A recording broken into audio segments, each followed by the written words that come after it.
Hey, what is going on everybody, Arte here and welcome to the first of many Uprising DLC videos. So what you're watching right now is actually a 24-2 team deathmatch gameplay on Studio. Now Studio is of course a remake of the fan favorite Black Ops 1 multiplayer map Firing Range. Now right now I can tell you that they only changed the visual. I mean, they also changed a couple of walls. I think they changed 2 or 3 walls. They actually made a couple of walls longer, a couple of walls shorter, just to kind of like change a few lines of sight. Other than that, the map is exactly the same, and right now if it actually pops up in the rotation, literally every single person in the lobby is going to vote for this map. I think that when we actually played this map, about 11 out of 12 people actually voted for this map, and nobody voted for the other one, which was I think Magma. It could have been Vertigo, I'm not entirely sure. Right now I actually played all the multiplayer maps at least once. This was the first, proper good gameplay that I got. 24-2 seems about right to me. Anyway, the class setup that was running in this video is shown on screen now. It's the Scar H with the quick draw handle and the suppressor. My wildcards are first off perk 1 greed, allowing me to have a second perk 1, and also perk 2 greed, allowing me to have a second perk 2. My 2 first perks are Ghost and Hardline, my 2 second perks are Toughness and Scavenger, and my 3rd perk is Tactical Mask. Now this has to be my go-to class setup. For those of you that haven't watched any of my other videos, you probably won't know that I use this class setup very regularly. Usually I get a lot of carrier gameplays with this gun, but this one also works pretty well on Firing Range.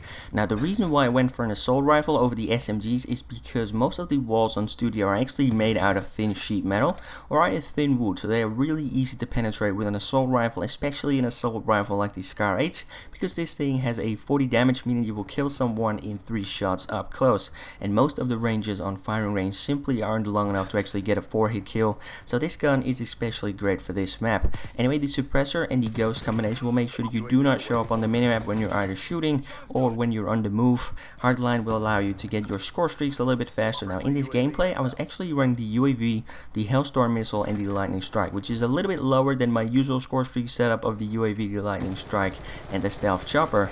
Now the main reason why I went for these lower end kill streaks is because right now everybody that is kind of like a die-hard Call of Duty fan is playing the Uprising DLC, so you're usually going to come across a lot of strong players, a lot of 2 KD players, a lot of 3 KD players, so that is why I went for those lower end kill streaks, just to make it a little bit easier for me to actually get these score streaks. Anyway, next up we have the Toughness perk. Now Toughness makes sure that you do not flinch off of target when you're in a gunfight, when you're being shot at for that matter.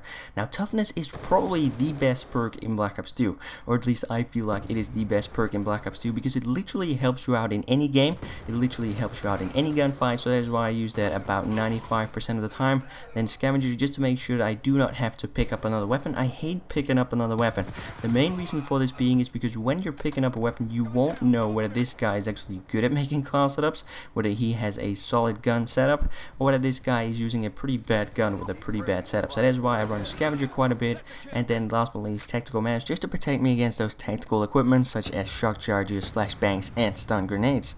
Anyway, if you're using an assault rifle on this map, you want to make sure that you stick to the power positions. One of those power positions is where I'm at right now, this little castle building, and then on the other side there's also a barn. Now I'm not sure if it's actually a barn or whether it's like a pub or something like that. I really don't know. I think it's a barn, but that is also a power position on this map, and if you're using an assault rifle you want to make sure you make the most out of those spots. Now if you're the type of player that usually tends to rush around with either an SMG or even a shotgun for that matter, then I would first recommend you to use the UAV.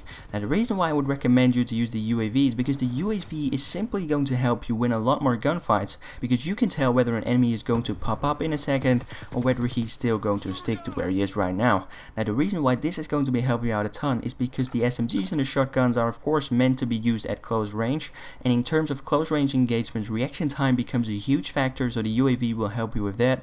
And I would also recommend you to stick to the outsides, because literally if you run through the middle with either an MSMC or with a shotgun for that matter, you're simply going to get picked off by anyone that is using an assault rifle or an LMG.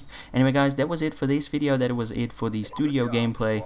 Now later today I will also be posting some gameplay on all of the other new multiplayer maps, which are Vertigo, Encore and Magma. So if you're interested in checking out some more DLC content, then be sure to head back to my channel later today. With that said, if you enjoyed the video, a like rating would as always be very much appreciated. If not, that is of course cool as well. On the screen right now is yesterday's video, which is the full introduction cutscene for Mob of the Dead. If you haven't checked out that video yet and you are interested in checking it out, then be sure to do so. With that said, I hope you've enjoyed, and I hope to see some of you next time. Take it easy.